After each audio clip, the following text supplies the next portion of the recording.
হ্যাঁ, তাদের সাথে আমার সবার সাথে একটা সুসম্পর্ক। হয়তো আমি আছি না, কিন্তু সম্পর্ক না আগে এই জায়গায় আইতো, একের সাথে আমার খুব ভালো সম্পর্ক ছিল। একের চেনেন নাকি? নেই। ওর মানে ও বিয়ে করছে নারায়ণগঞ্জ, পরিচয় দিয়েছে, আমার বাড়ি নারায়ণগঞ্জ। ওর সাথে খুব ভালো সম্পর্ক আমার, এইটাই, আর কিছু না। পানি আছে, পানি খাওয়ান দরকার। পানি খাওয়ান পানি দাও তো ভাই। মনে করে কষ্ট নাই, আর কথা মনে করে কষ্ট নেই। কোনো ওই ভাই এক একজনে এক এক রকমের কথা বলে, ওইটা নিয়ে কোনো বিষয় না। আমার নাম নেই।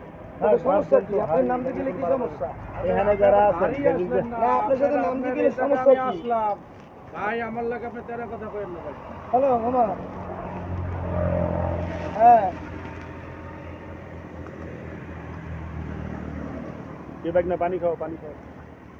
সাংবাদিকের কাজ ছবি তোলা, ওরা ছবি তুলতেই পারে, এটা নিয়ে কোনো আহামরি কোনো কিছু না।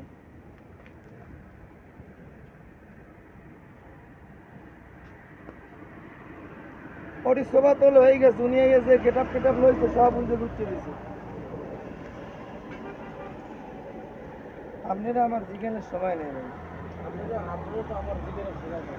তাহলে আপনি কি করবেন এটা করেন, নাহলে চুপচাপ মানে জানবেন। আচ্ছা ঠিক আছে, তাহলে আমি তো আপনার যাওয়ার লাগে, আমি তো আপনাকে বলছি যে আপনার সাথে দেখা করার জন্য আসছি। আপনি কি দেখা করবেন? আর আপনি কি বললেন ভাই, আপনার নামটা কি? আমার নাম ওই যে জিজ্ঞাসা করতে হবে, একজন লোকের, আমার ভালো লোক আছে, এলাকায় পরিচয় আছে, ওই লোকের আমার বলতে বলছে যে কোনো লোক কথা, যে কোনো জায়গায় দেয়া, ওই লোক হইলে ওই লোকের সাথে আমার কথা হয়েছে আলাদা সাবজেক্ট। এই জিনিসটা তো আর আপনি বলেন নাই, আপনি তো বলতেছেন ভাই আপনার নাম। আপনার গেট আপের আমার সময় নাই, বাংলা কথা বুঝেন? আপনারও কেটে আপনি এই জায়গায় কথা কেন ওই হিসেবে আপনি মনে করেন যে আমি ট্রিটমেন্ট ওই বুঝি না, কি কাজ করছেন?